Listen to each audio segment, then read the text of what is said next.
Ayo, segera download Quran Tadabbur, tafsir dalam genggaman Anda.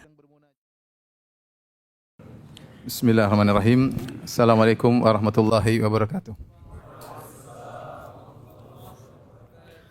Alhamdulillahi ala ihsanih wa syukru lahu ala taufiqihi wa amtinanih wa asyhadu an la ilaha illallah wahdahu la syarika lahu ta'ziman li sya'nih wa asyhadu anna Muhammadan abduhu wa rasuluhu da'ila ridwanih. Allahumma salli alaihi wa ala alihi wa ashabihi wa ikhwanih. Hadirin dan hadirat yang dirahmati oleh Allah Subhanahu wa taala. Alhamdulillah pada kesempatan kali ini dengan karunia Allah kita bisa berkumpul bermajelis dalam rangka saling mengingatkan tentang akhirat. Semoga pertemuan kita diberkahi oleh Allah Subhanahu wa taala. Salawat dan salam tercurahkan selalu kepada junjungan kita Nabi Muhammad sallallahu alaihi wasallam dan juga kepada keluarganya serta seluruh sahabat beliau tanpa terkecuali. Hadirin dan hadirat yang dirahmati oleh Subhanahu wa taala, surga tentunya impian semua orang, bukan hanya impian orang-orang saleh, bahkan impian para anbiya ya. Oleh karenanya Nabi Ibrahim alaihissalam yang dia adalah Khalilur Rahman, dia berdoa waja'alni mi warathati jannatin na'im, ya Allah jadikanlah aku pewaris dari surga yang abadi, yang Allah abadikan doanya tersebut dalam Al-Quran. Demikian juga Nabi Muhammad SAW dalam banyak doa ya meminta surga. Allahumma inni as'alukal jannah. Ya Allah aku mohon kepada engkau surga. Bahkan Nabi SAW menasihati umatnya kalau meminta kepada Allah disuruh minta surga yang tertinggi. Idza sa'altumullah, jika kalian minta kepada Allah, fas'aluhul firdaus, mintalah surga firdaus, fa innahu a'lal jannah, karena dia adalah surga yang tertinggi. Karenanya ini adalah tabiat setiap mukmin, rindu dengan surga. Sehingga Allah Subhanahu wa taala menjadikan kehidupan dunia ini ya pasti terkontaminasi dengan kesedihan dan kekhawatiran. Sejak Adam diturunkan dari surga ya. Kata Allah Subhanahu wa taala, "Fala yukhrijannakuma minal jannati fatashqa." Kata Allah, jangan sampai engkau wahai Adam dan istrimu Hawa dikeluarkan oleh iblis fatashqa, maka kau akan sengsara. Padahal waktu Adam di surga, kata Allah Subhanahu wa taala, "Innalaka alla taju'a fiha wa la ta'ra wa annaka la tazma'u fiha wa la tadha." Wahai Adam, kau di surga, kau tidak akan lapar, kau tidak akan telanjang, kau tidak akan kehausan dan kau tidak akan kepanasan. Artinya kau akan senantiasa bahagia. Ya. Dan hati-hati engkau dan istrimu dengan iblis. Sungguhnya iblis adalah musuh kalian berdua. Jangan sampai dia mengeluarkan kalian berdua dari surga fatashqa, maka kau akan sengsara.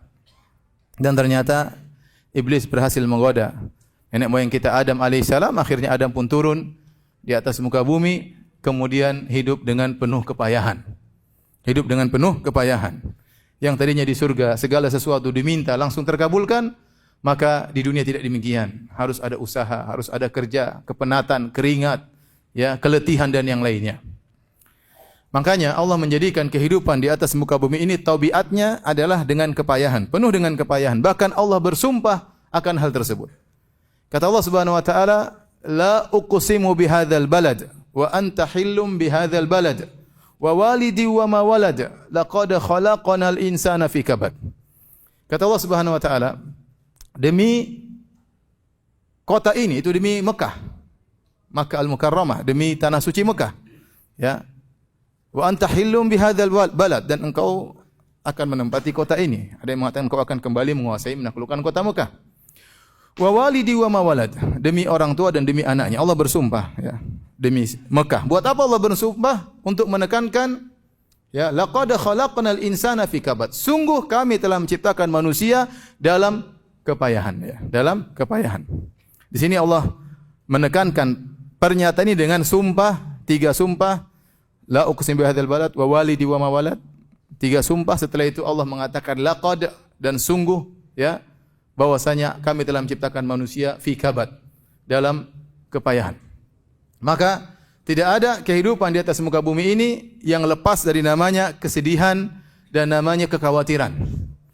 Kenapa Allah menjadikan kehidupan di atas muka bumi seperti itu? Agar kita selalu merindukan kehidupan yang tidak ada namanya kesedihan dan tidak ada kekhawatiran, yaitu di surga. Siapapun dia pasti pernah merasakan kesedihan.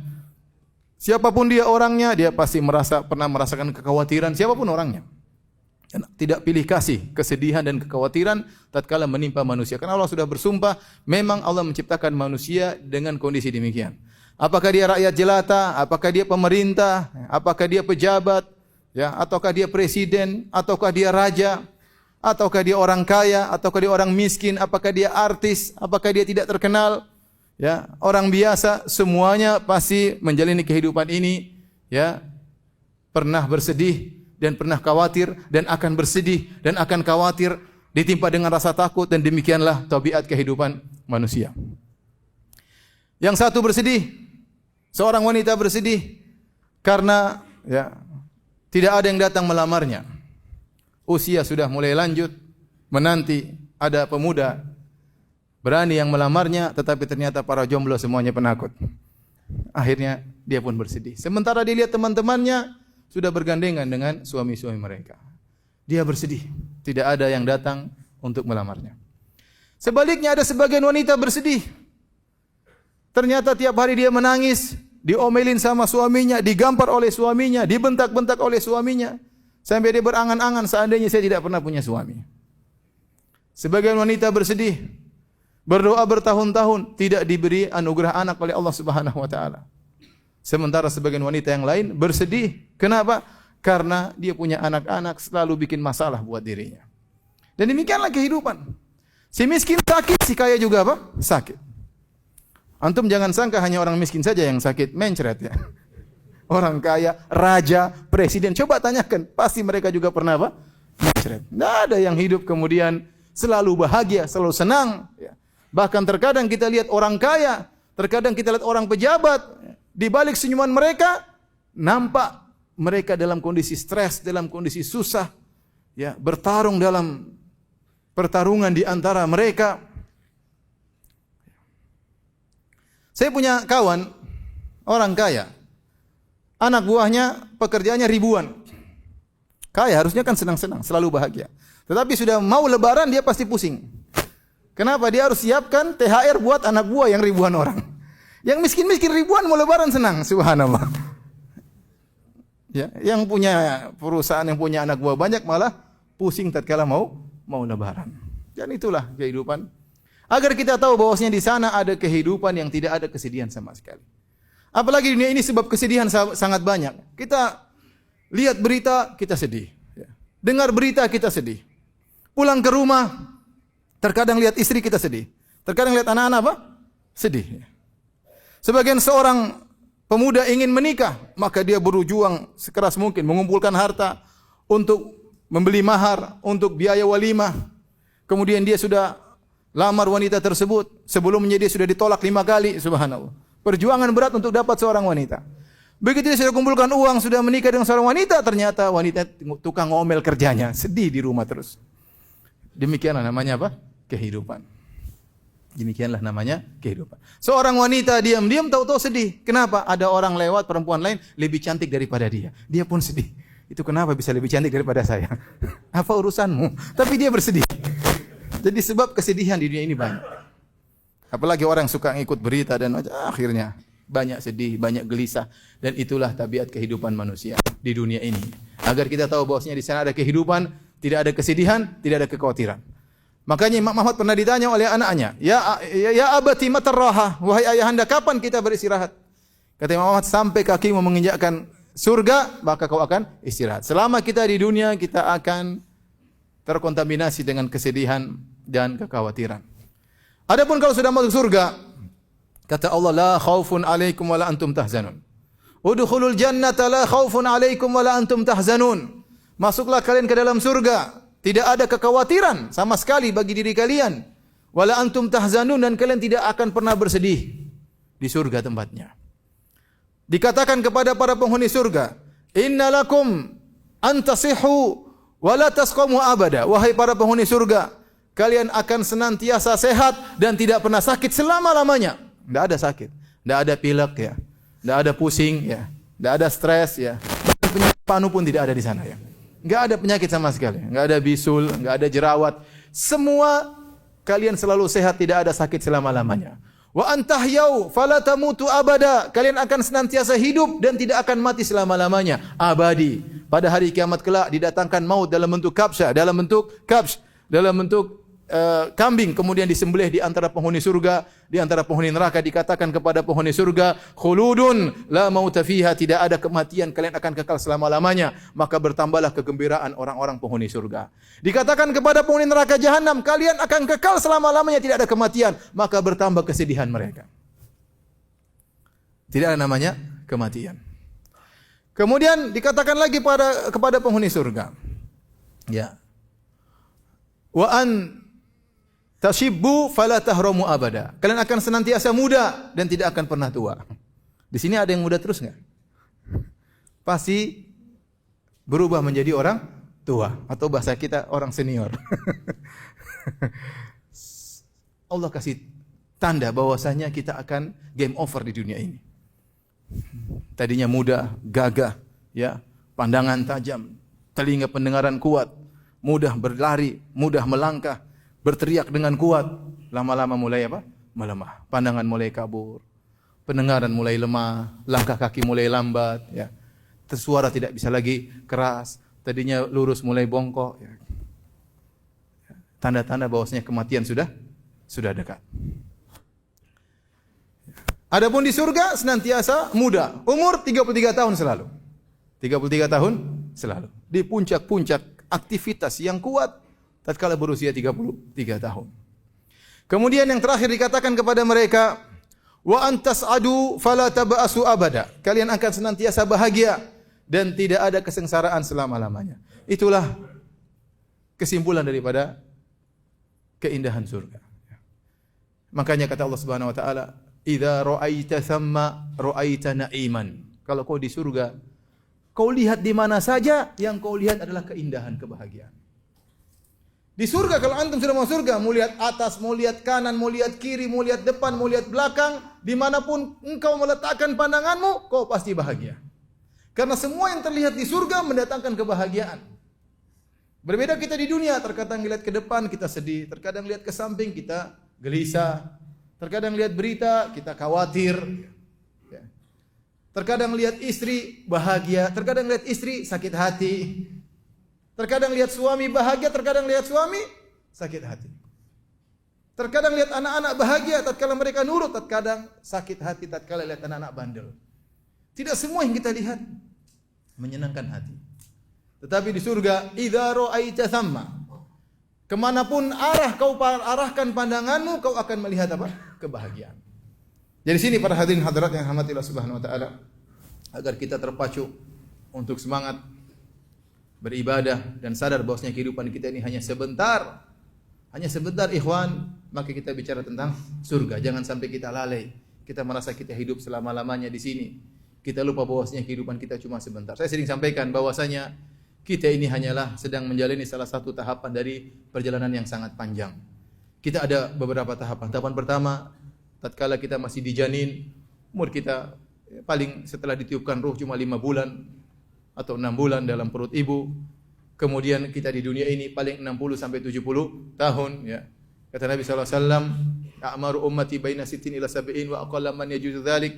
Umur umatku antara 60 sampai 70 dan jarang yang melewati 70 tahun, ya. Kalau ada pun jarang, itu pun sudah bonus, hati-hati, ya. Kemudian setelah itu kita akan masuk dalam alam barzah, tahapan ketiga, yang itu mungkin ratusan tahun, mungkin ribuan tahun. Setelah itu kita akan masuk tahapan keempat di padang mahsyar, fi yaumin kana miqdaru 50 alf sanah, yang sehari rasanya seperti 50.000 tahun. Disitulah kita menghadapi beberapa tahapan-tahapan, mulai dibangkitkan, kemudian menunggu kedatangan Allah, kemudian dihisab, kemudian mizan, kemudian zulma, kemudian sirat, kemudian qantarah, yang itu semuanya 50.000 tahun. Kemudian tahapan terakhir, surga atau neraka yang abadi. Ternyata kalau kita bandingkan kehidupan kita di dunia yang cuma 60 sampai 70 tahun, dibandingkan dengan alam barzah saja enggak ada apa-apanya. Apalagi dibandingkan dengan padang mahsyar yang 50.000 tahun, 60 70 tahun sangat sedikit. Dibandingkan dengan surga dan neraka yang abadi, maka 60-70 tahun itu tidak ada nilainya sama sekali, sangat sedikit. Maka harus kita isi dengan sebaik-baiknya. Makanya Nabi SAW waktu beliau tidur di tempat tidur atau di tikar yang kurang bagus, maka dikatakan kepada beliau, kenapa tidak mengganti tempat tidur yang lebih bagus, kasur yang empuk. Apa kata Nabi SAW? Mali walid dunya. Apa urusanku dengan dunia? Innama mathali wa mathalud dunya karakibin istadhalla tahta syajaratin thumma raha fatarakaha. Apa urusanku dengan dunia? Aku ini permisalan seperti orang yang sedang berjalan bersafar, mampir sebentar di bawah sebuah pohon.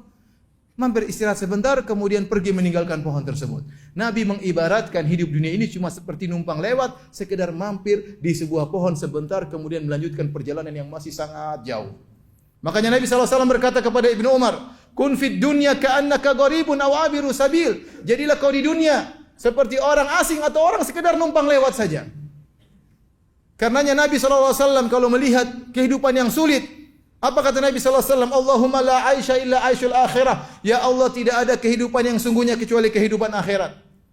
Sebagian ulama mengatakan ini juga diucapkan jika kita melihat sesuatu yang mewah. Dan ini pendapat Syekh Utsaimin rahimahullahu taala. Kapan kita melihat sesuatu yang susah? Kapan kita melihat sesuatu yang mewah? Katakan ucapan tersebut. Labbaik Allahumma la aisha illa aishul akhirah. Ya Allah, tidak ada kehidupan yang sungguhnya kecuali kehidupan akhirat. Kehidupan yang susah ini hanya sebentar. Kapan Nabi ucapkan tersebut? Tatkala dalam perang Khandaq tahun ke-5 Hijriah. Tatkala Nabi pasukan cuma sekitar 2.000 orang. Kemudian akan datang 10.000 pasukan menyerang kota Madinah. Sementara musim dingin, musim kelaparan, sampai para sahabat kelaparan sampai mereka mengikat perut mereka dengan batu karena kelaparan. Sementara mereka harus menggali khandaq, parit yang lebarnya 5 meter, dalamnya 5 meter, yang panjangnya berkilo-kilo dalam waktu yang singkat sebelum datang 10.000 pasukan. Sementara mereka bekerja, badan mereka penuh dengan pasir, mereka kelaparan, kedinginan. Nabi berkata, Allahumma la aisha illa aishul akhirah. Ya Allah, tidak ada kehidupan yang sungguhnya kecuali kehidupan akhirat. Farhamil ansara wal muhajirah. Berilah rahmatmu bagi kaum ansar dan kaum muhajirin. Antum juga demikian.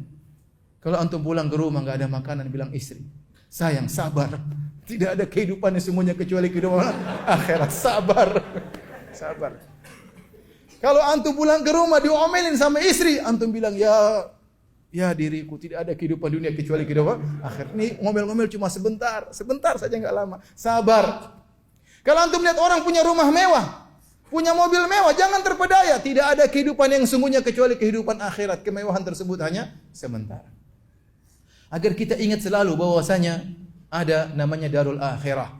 Kampung yang sungguhnya, kampung nenek moyang kita, yang kita diperintahkan untuk kembali kepada kampung tersebut, yaitu surga Allah Subhanahu wa taala. Caranya bagaimana? Dengan beramal saleh. Baik. Hadirin hadirat yang dirahmati Allah Subhanahu wa taala, kita akan berbicara sedikit tentang pesona surga. Tentunya surga di luar daripada khayalan kita. Otak kita tidak mampu untuk menghayalkannya, tapi kita hanya menyampaikan kabar-kabar yang datang kepada kita baik dari Al-Qur'an maupun dari sunnah-sunnah Nabi sallallahu alaihi wasallam. Yang jelas Nabi pernah berkata, qala Allah azza wa jalla, dalam hadis qudsi Allah berfirman, a'dadtu li ibadiyas salihin ma la ainun ra'at wa la udhunun sami'at wa la khatara ala qalbi bashar. Aku siapkan bagi hamba-hambaku yang saleh, ya, kenikmatan yang tidak pernah dilihat oleh mata mereka, kenikmatan yang tidak pernah didengar oleh telinga mereka, dan kenikmatan yang tidak pernah terbetik dalam benak mereka. Ya, ada kenikmatan-kenikmatan yang bahkan ya bukan cuma tidak pernah terlihat, terdengar pun tidak pernah. Dan jangankan bukan terdengar, terbetik di hati pun tidak pernah. Wallahu alam zahirnya, ada banyak kenikmatan yang kita sudah dengar dari Al-Qur'an, dari hadis. Di sana nanti ada kenikmatan-kenikmatan lain yang Allah belum sebutkan, yang Nabi belum sebutkan, yang tidak pernah kita dengar sebelumnya. Bahkan tidak pernah terbetik dalam benak kita sama sekali. Lebih daripada itu semua. Makanya kemudian kata Nabi SAW membacakan firman Allah Subhanahu wa taala, "Fala ta'lamu nafsun ma ukhfiya lahum min qurrati a'yun jazaa'an bima kanu ya'malun." Sungguhnya tidak ada satu jiwa pun yang tahu tentang kenikmatan surga yang Allah sembunyikan dari mereka. Jadi kalau orang sudah mau surga baru dia bisa tahu kenikmatan tersebut. Tetapi akan kita sampaikan ya apa yang dikabarkan oleh Allah dan Rasulnya, namun hakikatnya sungguhnya lebih daripada apa yang kita khayalkan. Hadirin dan hadirat yang dirahmati oleh Allah Subhanahu wa taala, Pertama kita berbicara tentang luasnya surga. Surga bertingkat-tingkat, jelas bertingkat-tingkat. Surga yang paling rendah luasnya dalam hadis dalam Sahih Bukhari disebutkan 10 kali luas bumi ini. 10 kali luas bumi ini. Dalam satu hadis kata Nabi SAW, "Inni la a'lamu akhira ahli nari khurujan minha wa akhira ahli jannati dukhulan." Kata Nabi SAW, sungguh aku mengetahui orang yang paling terakhir keluar dari neraka dan yang paling terakhir masuk surga. Ini orang yang paling rendah. Semua orang sudah keluar dari neraka, tinggal dia yang belum. Kemudian dia keluar paling terakhir. Yakhruju minan nari kabwan, bahkan dia keluar dari neraka tertatih-tatih. Dan dia yang paling terakhir masuk surga. Maka dikatakan kepadanya, Allah berkata kepadanya, "Idhhab fadkhulil jannah." Pergilah engkau masuk surga. Maka dia pun pergi ke surga. Fa yukhayyalu ilaihi annaha mal'a. Maka dihayalkan kepadanya surga sudah full. Dia balik kepada Allah, "Ya Rabbi, wajadtuha mal'a." Dengan penuh kesedihan, "Ya Allah, masuk surga semua kapling sudah habis." Kata Allah Subhanahu wa taala, "Idhhab fadkhulil jannah." Pergilah engkau menuju surga. Pergilah dia menuju surga. Fa yukhayyalu ilaihi annaha mal'a.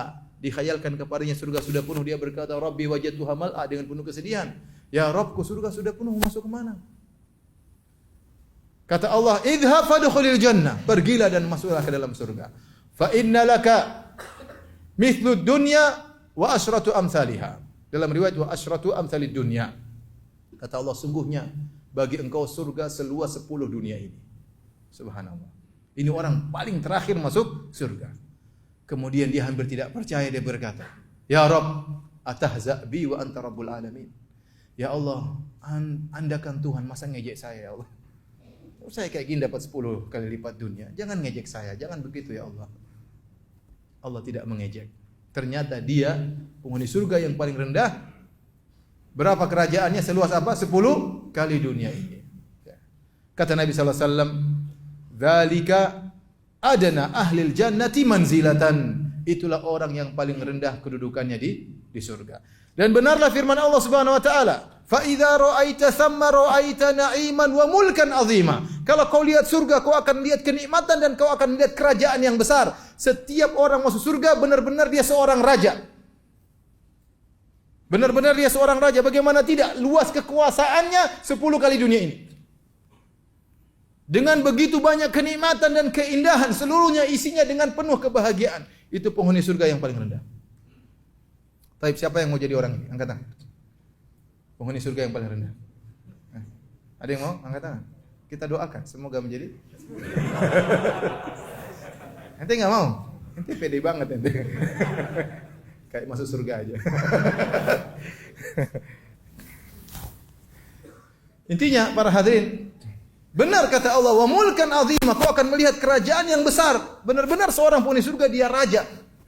Raja sekarang tidak seperti raja. Presiden sekarang bukan raja sesungguhnya. 5 tahun ganti.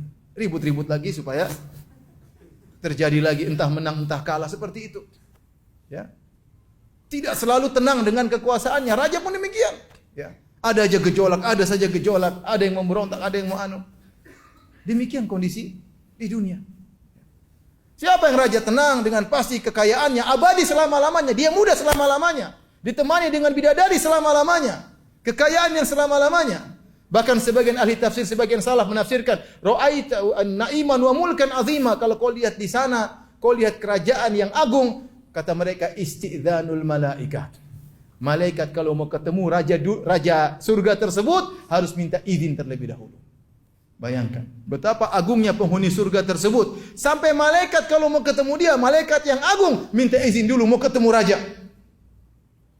Benar-benar raja atau bukan? Makanya antum di dunia kalau nggak bisa jadi raja, jadilah raja di mana? Di akhirat, di surga. Jangan sampai di dunia udah miskin, nelongso, menyedihkan, jomblo. Di akhirat neraka. Jangan. Jadi ikhwan dan akhwat yang dirahmati Allah Subhanahu wa taala. Seorang di surga memiliki surga yang sangat luas, bahkan yang paling rendah memiliki surga seluas 10 dunia, 10 kelipatan bumi ini. Baik.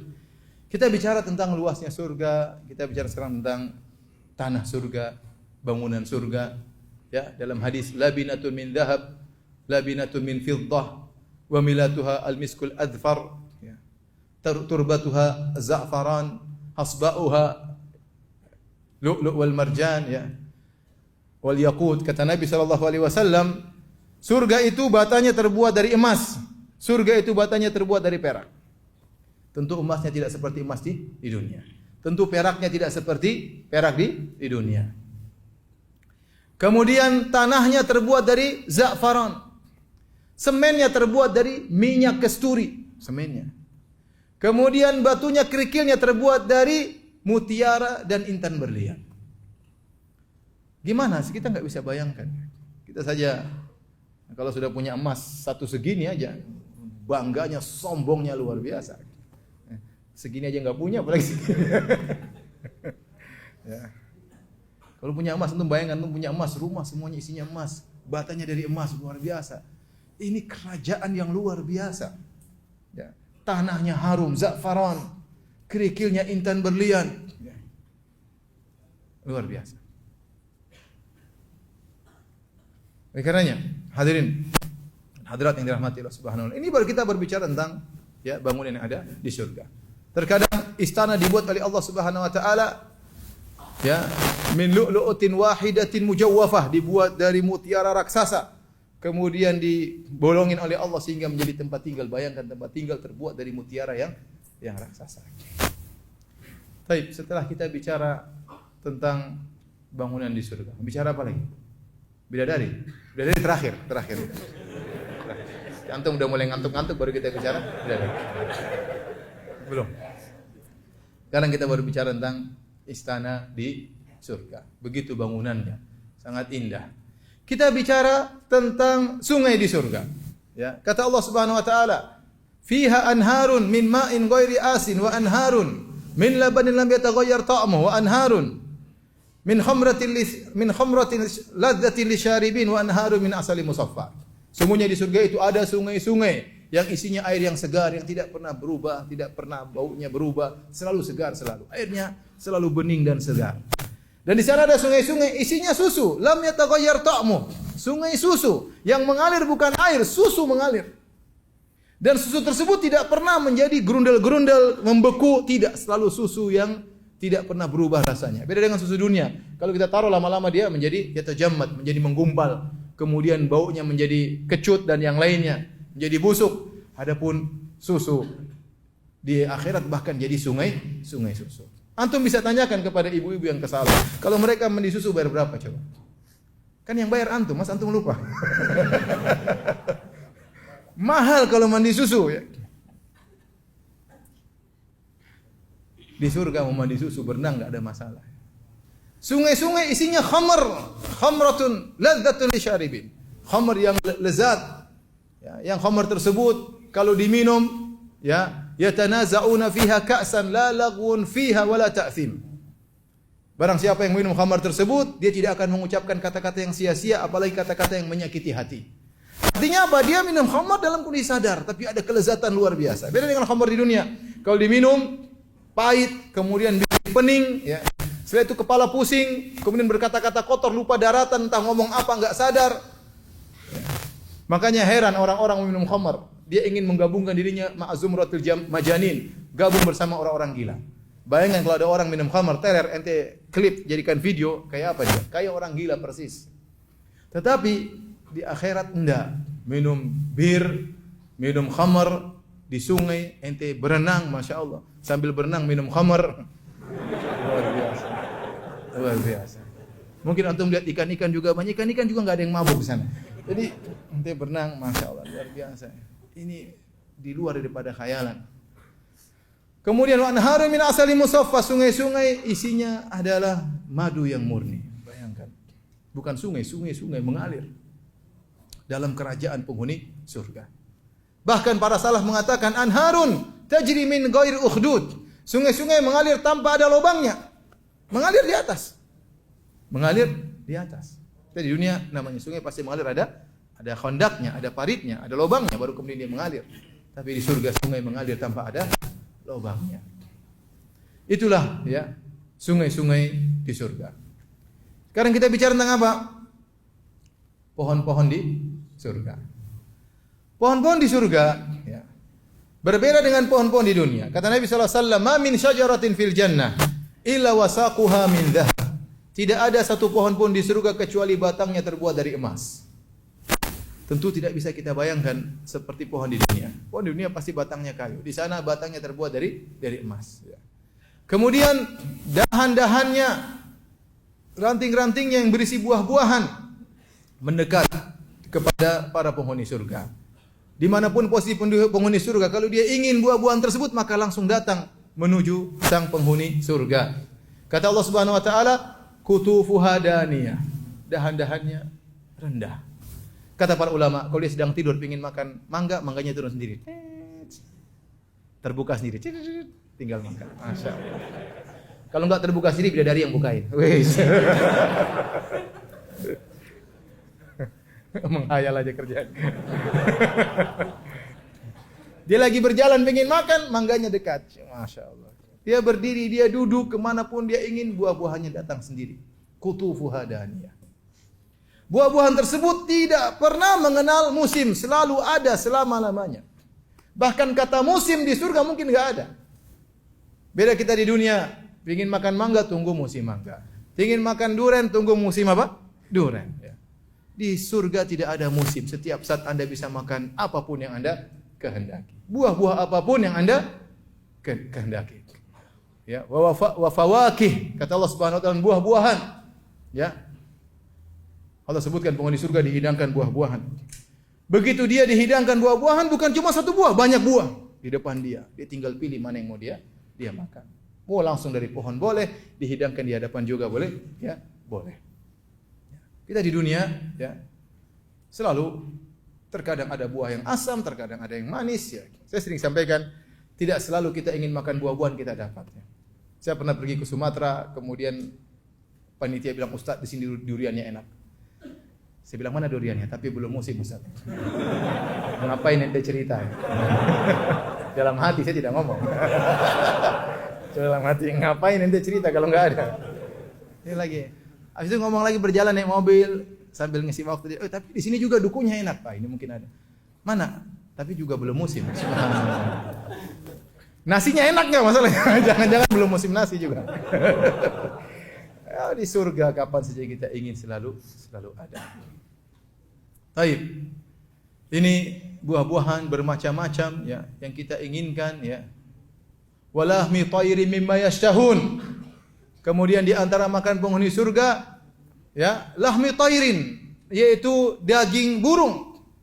Kalau yang di udara saja dia kepingin langsung datang, kata para ulama. Dia lihat burung lewat. Dia pingin burung tersebut sampai ke dia dalam kondisi panggang, sate langsung turun. Itu burung yang susah ditangkap, apalagi yang ada di tanah, gampang sekali. Lihat burung, burung itu. Sate, langsung jadi. Itu kan. Ini disebut dalam buku tafsir, saya bukan ngarang ya. Langsung jadi maswi, ya. Atau makli, digoreng atau dipanggang, terserah yang nanti hayalkan. Walahmi tayrin mimma yashtahun, dan daging burung yang ya mereka kehendaki. Subhanallah. Itu di antara pohon-pohon surga. Kemudian apa lagi? Ya. Apa lagi? Bicara apa? Bidadari.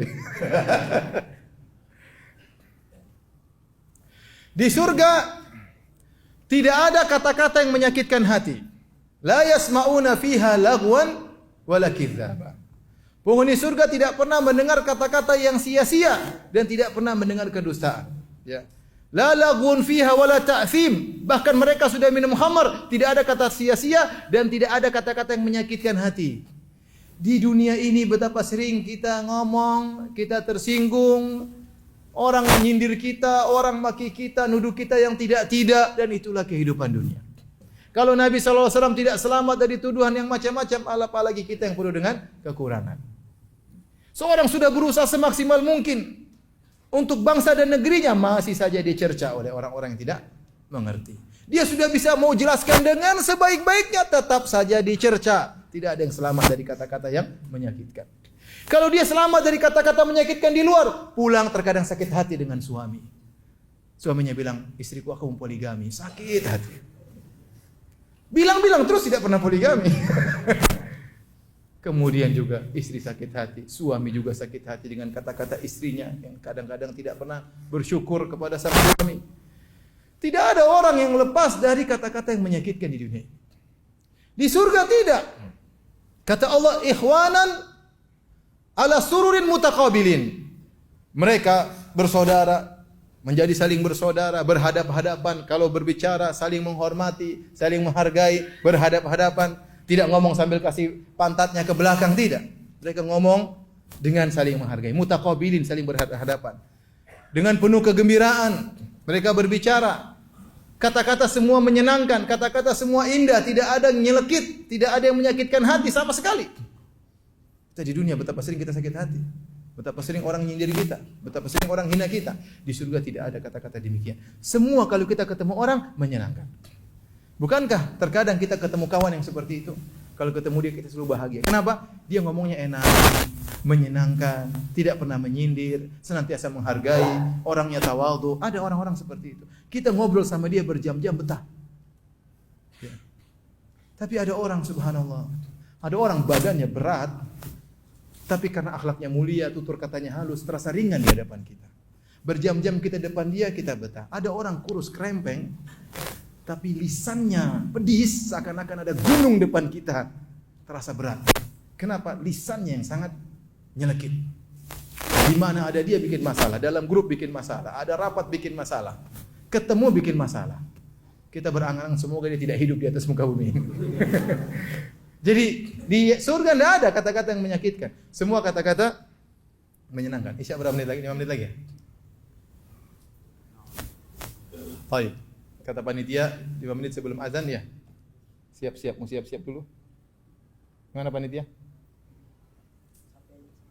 Hah? Sampai azan? Oke, sampai azan. Baik. Kemudian di surga, apa saja yang antum minta dikabulkan oleh Allah Subhanahu wa taala. Semua dikabulkan oleh Allah Subhanahu wa taala. Betapa sering di dunia kita punya cita-cita, punya keinginan, punya harapan tidak dikabulkan. Tidak dikabulkan. Padahal bisa jadi tidak dikabulkan lebih baik bagi kita. Tetapi kita kecewa. Ya, kita kecewa. Betapa sering kita ingin berlabuh ke utara, ternyata angin berhembus ke arah selatan. Dan itu sering terjadi. Betapa sering kita sudah menyusun rencana yang lama dengan rencana yang mantap, tiba-tiba gagal di tengah jalan. Bahkan terkadang gagal di penghujungnya. Adapun di surga minta apa saja dikabulkan. Kata Allah Subhanahu wa taala, "Walakum fiha ma tashtahi anfusukum, walakum fiha ma tad'un, nuzulan min ghafurir rahim." Kata Allah, di surga kalian minta apa saja, apa yang kalian hasratkan Allah kabulkan, dan apa yang kalian ucapkan Allah kabulkan. Berhasrat Allah kasih, ngomong Allah kasih. Semuanya. Minta apa saja. Sampai dalam Sahih Al-Bukhari. Tatkala dari Abu Hurairah radhiyallahu taala anhu, anna Nabi sallallahu alaihi wasallam kana yauman yuhaddits wa indahu rajulun min ahli al-badiyah. Suatu hari Nabi sallallahu alaihi wasallam sedang menyampaikan hadis dan di sisi beliau ada seorang Arab Badui. Maka Nabi berkata kepada para sahabat, "Inna rajulan min ahli al-jannah yasta'dhinu rabbahu fi zara'." Sungguhnya di surga kelak ada seorang lelaki minta izin kepada Allah untuk bisa bercocok tanam. Dia ingin bercocok tanam. Mungkin nostalgia, mungkin dia dulu petani ya. Maka Allah bertanya kepada dia, ini tumben minta cocok tanam. Semuanya pengin main sama bidadari, dia pengin cocok tanam. Maka Allah bertanya, "Alastafi masyita?" Bukankah kau minta apa saja pasti dikabulkan? Kata orang tersebut, penghuni surga tersebut, subhanallah. Mudah-mudahan orang itu adalah antum ya akhi. Orang tersebut berkata, "Bala, tentu ya Rabb, aku tahu aku minta apa saja dikabulkan. Engkau pasti berikan apa yang aku minta. Walakinni uhibbu an azra, tetapi kali ini aku ingin bercocok tanam." Allah kabulkan. Fabadara, maka dia pun menaruh benihnya. Apa kata Nabi sallallahu alaihi wasallam? Fabadara tarfa nabatuhu wastiwa'uhu wastihsaduhu fakana ka'amsalil jibal. Baru dia taruh tring, belum dia mengejapkan matanya, tiba-tiba sudah tumbuh, langsung besar, langsung panen. Karena di surga tidak pakai nunggu. Tidak ada nunggu-nunggu di sana. Enggak ada nunggu. Mau apa saja langsung dikabulkan. Kita di dunia ini selalu menunggu, menanti. Ya. Betapa sering kita ke restoran makan. Mbak, jangan pakai lama ya ayam. Tetap aja lama. Ya. Yang kita beli lama, bahkan gratisan pun kita terkadang nunggu ngantri. Ya.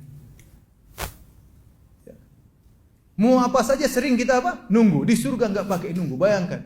Dia minta apa saja dikabulkan. Bahkan ingin bercocok tanam, maka langsung Allah kabulkan seketika itu pula. Karena di surga tidak ada kesedihan. Tidak boleh ada kesedihan. Tidak boleh ada kesedihan.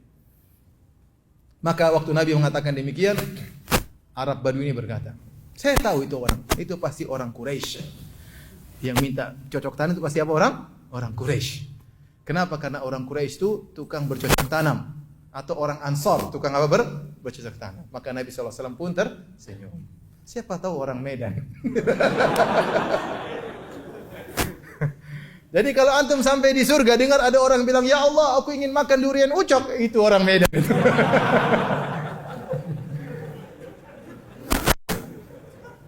Belum. Baik, kita lanjutkan habis salat Isya insyaallah taala. Assalamualaikum warahmatullahi wabarakatuh. Assalamualaikum warahmatullahi wabarakatuh. Alhamdulillah, salatu wassalamu ala Rasulillah wa ala alihi wa sahbihi wa ala. Pembicaraan tentang bidadari semakin dekat ya. Tapi belum, tenang aja.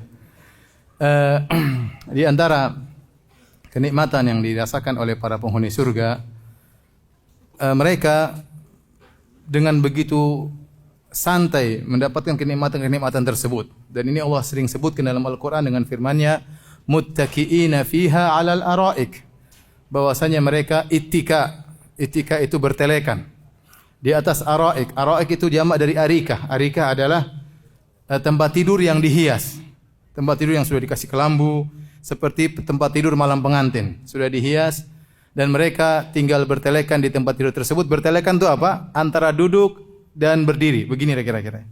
Coba antum bayangkan, coba praktek.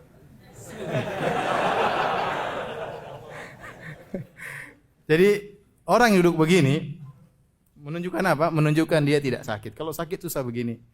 Menunjukkan dia tidak perlu capek sama sekali. Akan datang pelayan-pelayan melayaninya. Menunjukkan dia di puncak-puncak kenikmatan. Dia di puncak-puncak kenikmatan, benar-benar seorang raja. Muttaqiina fiha 'alal araik, di atas tempat tidur yang begitu indah yang sudah dihias. Kenapa? Banyak pelayan di sekitarnya. Kata Allah Subhanahu wa taala, wa yatufu alaihim wildanun mukhalladun idza ra'aitahum hasibtahum lu'lu'an mansura. Dan bersekeliling di sekitarnya wildan, para pelayan-pelayan yang selalu dalam kondisi masih kecil, masih remaja kecil. Allah ciptakan mereka khusus untuk melayani para penghuni surga, ya. Kata Allah Subhanahu wa taala tentang pelayan-pelayan muda tersebut, idza ra'aitahum hasibtahum lu'lu'an mansura. Kalau engkau melihat mereka, para pelayan tersebut yang kecil-kecil tersebut, engkau melihat seperti lu'lu', yaitu mutiara yang tersebar di mana-mana ada. Artinya pelayan tersebut sangat banyak dan tersebar, gesit bergerak. Gesit apa? Bergerak. Dan mereka sangat putih sampai Allah menamakan mereka dengan seperti lu'lu', yaitu permata atau mutiara yang sangat putih. Antum bisa bayangkan pembantunya saja, pelayan saja, putihnya seperti mutiara. Bagaimana dengan majikannya? Bagaimana dengan apa? Majikannya. Kemudian Allah menyebutkan pelayan tersebut anak-anak kecil. Supaya apa? Supaya enak dipandang, supaya enak disuruh-suruh. Kalau jadi pelayan om-om enggak enak ya. Om-om ambilin dulu om. Apalagi sudah tua enggak enak, tapi Allah buat mereka apa? Kecil-kecil sehingga mereka bertebaran, disuruh enak, belum disuruh mereka sudah datang. Itu di antara kenikmatan raja-raja di surga. Kemudian di antara kenikmatan yang ada di surga, bahwasanya para penghuni surga tidak pernah off dari kenikmatan. Mereka tidak pernah letih, mereka tidak pernah capek, apalagi tidur. Oleh karenanya mereka berkata tatkala dalam surga, la yamassuna fiha nasabun wa la yamassuna fiha lugub. Kata mereka, kami di surga tidak akan merasakan nasab wala lugub. Apa itu nasab, apa itu lugub? Dalam bahasa Arab, nasab artinya kelelahan tatkala beraktivitas, lugub artinya kelelahan setelah beraktivitas. Kelelahan setelah beraktivitas. Oleh karenanya Allah membantah persangkaan orang-orang Yahudi yang mengatakan Allah letih setelah menciptakan langit dan bumi dalam waktu 6 hari.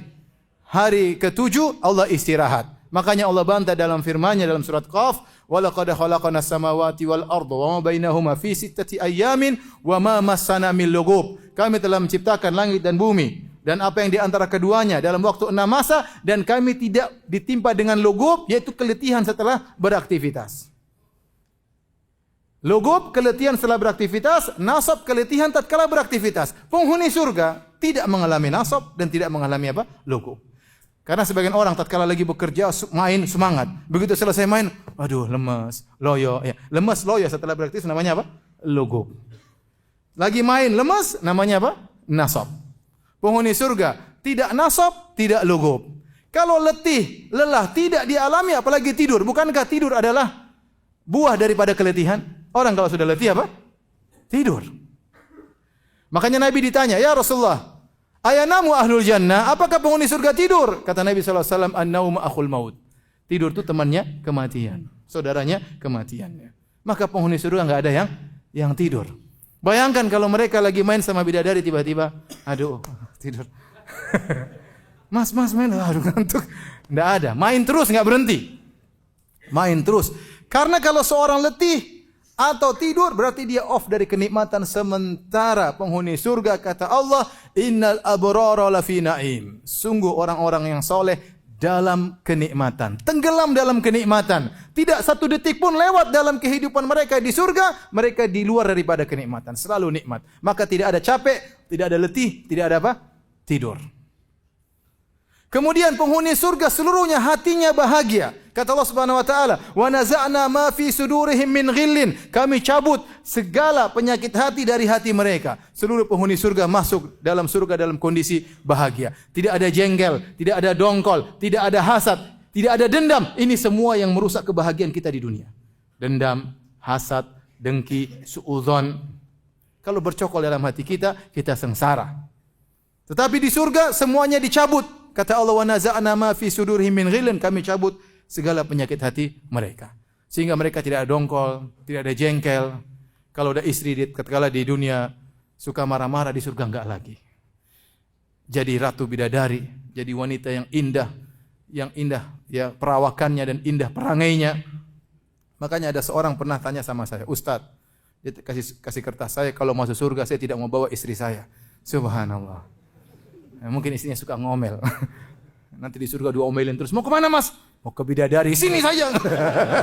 Enggak jadi katanya. Aduh, ya Allah saya tidak mau masuk surga sama istri saya. Enggak. Ente masuk surga, istri ente akan berubah menjadi istri-istri yang salehat. Bahkan seorang lagi kalau punya istri 4, di dunia berantem terus, masuk surga jadi teman seluruhnya. Indah atau tidak? Indah ya. Jadi yang punya satu bersyukur kepada Allah Subhanahu wa taala. Baik, hadirin dan hadirat yang dirahmati Allah Subhanahu wa taala, jadi seluruh hati mereka bersih dengan penuh ketentraman, ketenangan, selalu dalam kebahagiaan.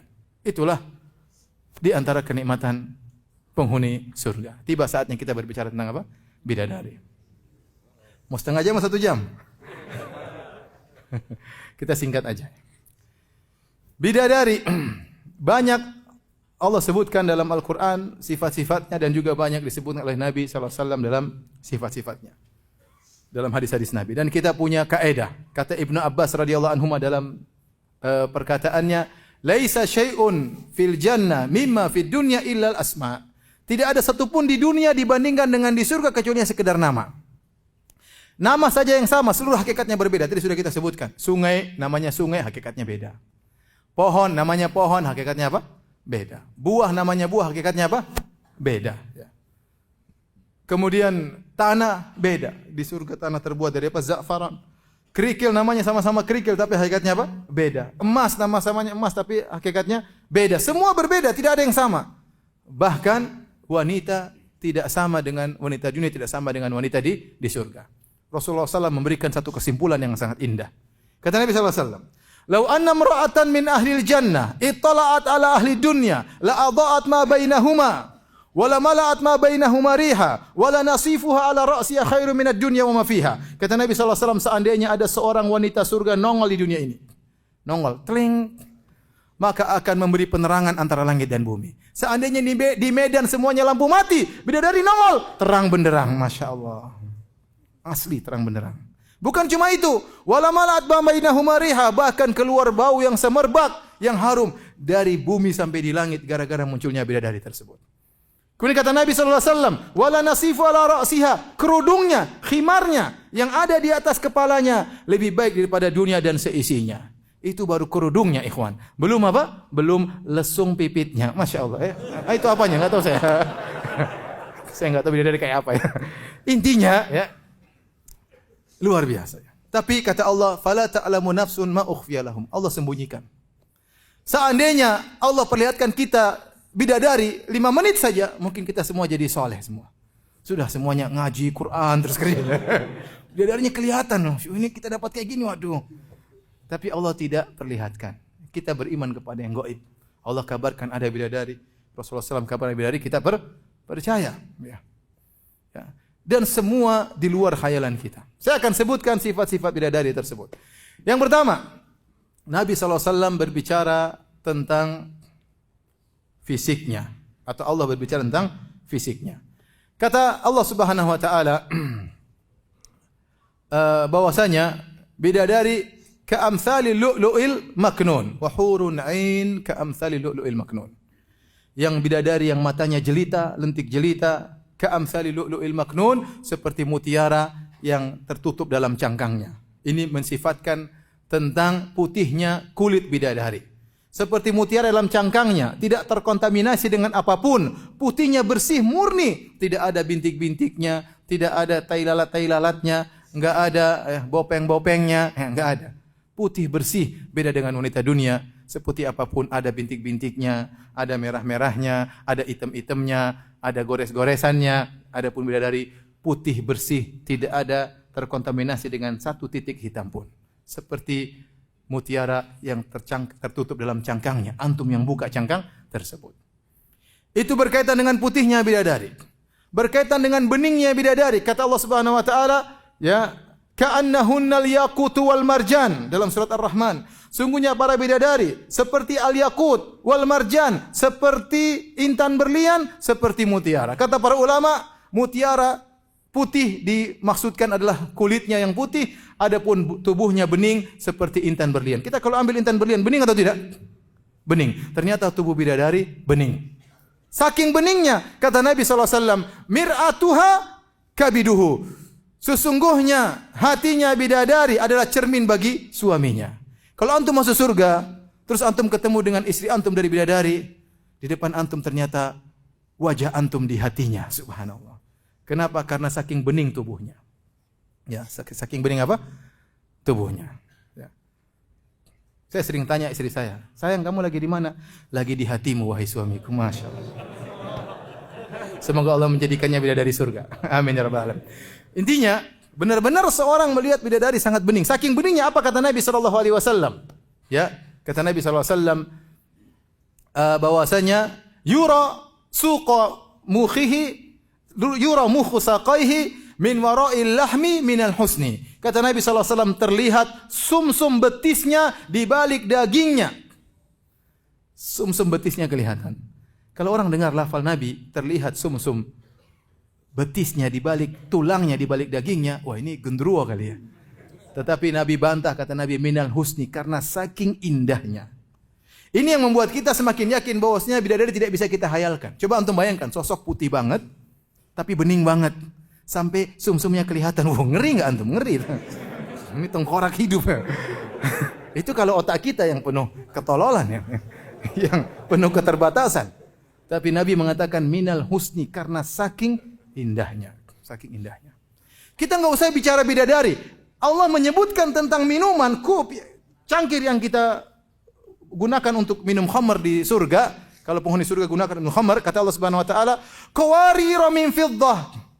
Bayangkan kaca-kaca yang dijadikan cangkir terbuat dari perak. Peraknya bening di surga. Gimana? Apa ada di dunia perak bening? Enggak ada. Perak metal enggak ada yang bening. Tapi perak tersebut saking beningnya kelihatan khamr dari dalamnya. Kata para ulama, ini menunjukkan perak di dunia tidak sama dengan perak di mana? Di akhirat. Dia metal, perak tapi bening. Nah, kalau perak saja beda dengan perak dunia, dengan perak surga, apalagi wanita dunia dengan wanita apa? Surga. Saking putihnya bidadari, kata Nabi SAW, Yura bayadu saqaiha min wara'i sab'ina hullah. Kata Nabi SAW, terlihat putih betisnya di balik 70 gaun. Kalau antum ketemu bidadari di surga, kemudian dia pakai gaun 70 lapis. Di balik gaun tersebut sudah antum kelihatan putihnya. Padahal sudah pakai 70 gaun, masih kelihatan tembus putihnya. Gimana antum sabar untuk tidak segera merobek gaun tersebut? Baik, intinya sudah. Terus apa sudah? Sudahlah. Sudah malam ini jam.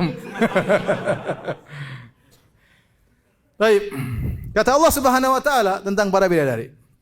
Kata Allah Subhanahu wa taala, sampai Allah sebutkan tentang fisiknya, wa kawaiba atraba. Bosnya para bidadari tersebut kawaib. Kawaib itu antum tahu Ka'ab itu apa nama mata kaki? Antum tahu bentuk mata kaki? Kan menonjol kan? Bundar dan menonjol. Kata Allah Subhanahu wa taala, demikianlah dada-dada para bidadari. Ya. Ya udah jangan dibayangkan, gitu aja Pak. Kita skip, lanjut. Taib, kemudian mereka senantiasa muda, kata Allah Subhanahu wa taala, wa azwajum mutahharah, dan istri-istri yang disucikan. Disucikan akhlaknya dan disucikan tubuhnya. Para wanita surga, mereka tidak haid. Mereka tidak ada ingusnya. Mereka tidak ada upilnya. Mereka tidak ada bau keteknya. Mereka harum selalu.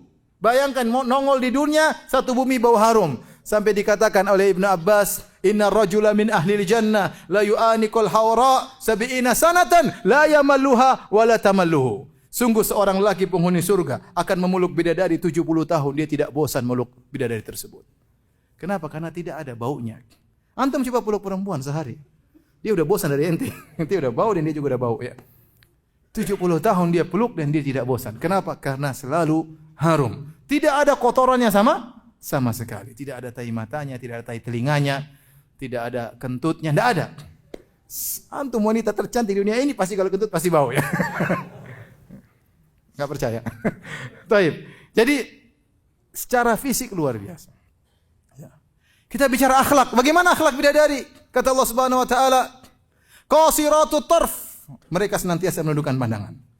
Apa maksudnya mereka menundukkan pandangan? Dua tafsiran. Tafsiran pertama, para bidadari saking cantiknya sehingga menundukkan pandangan suaminya. Kita di dunia, istri mau secantik apapun pasti masih nengok yang lainnya. Siapapun dia orangnya. Dia pasti masih nengok yang lainnya. Tapi di surga kalau istri sudah sangat cantik, sang lelaki sudah melihat sudah puas. Kenapa? Terlalu cantik. Tidak butuh dia melihat kepada yang lainnya. Tapi Allah berikan banyak bidadari. Kenapa menundukkan qasiratut tarf, menundukkan pandangan. Maksudnya menundukkan pandangan suami mereka karena saking cantiknya bidadari. Ini tafsiran pertama. Tafsiran kedua, para bidadari menundukkan pandangan mereka. Bidadari tersebut tidak pernah melihat lelaki lain. Mereka fokus kepada suaminya. Mereka tidak pernah membandingkan suaminya dengan lelaki lain. Tidak pernah. Kecintaannya terfokuskan buat suaminya. Memang dia diciptakan untuk melayani sang suami. Sehingga pandangannya terfokus kepada suaminya. Seakan-akan dia tidak pernah melihat lelaki yang lain. Jadilah suaminya yang tertampan dalam pandangannya. Sungguh sedih seorang suami jika istrinya berkata, "Mas, kamu kok tidak secakap si fulan? Mas, kamu betapa sakit hati seorang suami tatkala istrinya membandingkan suaminya dengan suami apa orang lain." Sama istri juga sakit hati kalau suaminya membandingkan dia dengan wanita yang lain. Bidadari tidak pernah membandingkan suaminya dengan yang lain. Fokus dia melayani apa? Suaminya. Demikian akhlaknya. Kata Allah Subhanahu wa taala juga di antara akhlak bidadari, hurum maqsuratun fil khiyam. Para bidadari senantiasa terpingit dalam kemah-kemah. Mereka selalu menanti kedatangan suami mereka. Tidak keluar kecuali dengan izin apa suami mereka. Kapan suami mereka pulang, pasti mendapati para bidadari siap melayani sang suami. Tidak seperti wanita dunia. Bagaimanapun, terkadang tidak siap melayani suaminya. Ada seorang wanita mau didatangi oleh suaminya, ternyata dia sedang datang bulan. Ada seorang wanita mau didatangi oleh suaminya, terkadang dia sedang silaturahmi ke rumah bapaknya. Di rumah enggak ada istrinya. Terkadang dia mau datangi istrinya, ternyata istrinya lagi ngerumpi sama tetangga. Ternyata mau datang istrinya lagi jalan-jalan di mall. Ya. Terkadang dia mau datang istrinya lagi sakit. Terkadang dia datang istrinya nggak sakit, nggak lagi ke mall, lagi sehat, tidak haid, lagi di rumah, tapi tidak berhasrat. Adapun wanita surga senantiasa siap melayani apa? Suaminya. Saya rasa sampai di sini saja ya. Yang bisa saya sampaikan. Kurang lebihnya saya mohon maaf. Mau tanya jawab atau tidak usah? Sudah malam ya. Sudah larut malam. Insyaallah kita lanjutkan besok ya, tafsir surat Al-Hujurat, dan jangan lupa jam 9 teng insyaallah saya mulai. Karena tafsir Al-Hujurat panjang. Bisa jadi 2 jam, 2 jam setengah saya tidak tahu. Saya targetkan mungkin 2 jam setengah. Tapi nanti kalau saya capek saya jadikan 1,5 jam. Lihat besok. Tapi perkiraan saya mungkin 2,5 jam. Wallahu a'lam bishawab. Jangan lupa besok jam 9 teng kita mulai biidznillah. Semoga dimudahkan oleh Allah Subhanahu wa taala. Kita kafaratul majlis. Subhanakallah bihamdik asyhadu an la ilaha illa anta astaghfiruka wa atubu ilaik. Assalamualaikum warahmatullahi wabarakatuh.